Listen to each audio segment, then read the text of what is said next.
Alright, pasok na natin. Ito, maganda yung beans natin mga kaulaber, oh.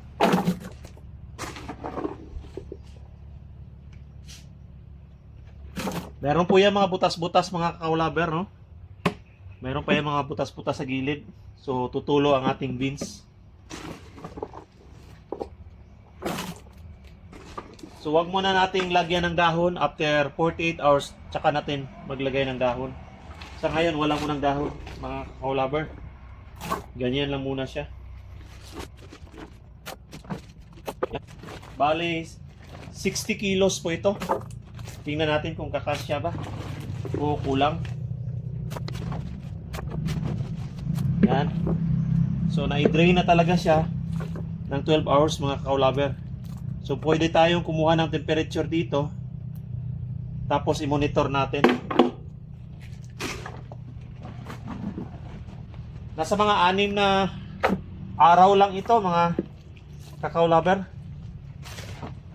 6 na araw lang po natin i-ferment ito.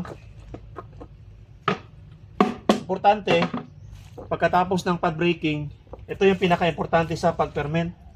Kailangan ma-drain talaga yung juice ng kakao. I-drain talaga natin. Tapos linisan natin yung mga defective, mga sira-sira na mga beans. Dapat hindi siya kasama sa fermentation. Yan.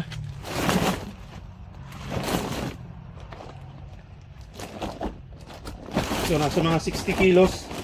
Ito, kakasya pala ito ng mga 80 kilos. Ayan po. So, kasya siya ng mga 80 kilos pala ito. Ang laman niya. Yan.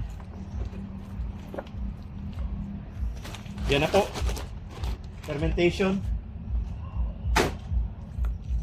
Ang ginagawa ko dito, hindi ko muna siya sinasaraduhan. Mamaya pang hapon, hayaan ko muna yung mga fruit fly, mga vinegar fly, no?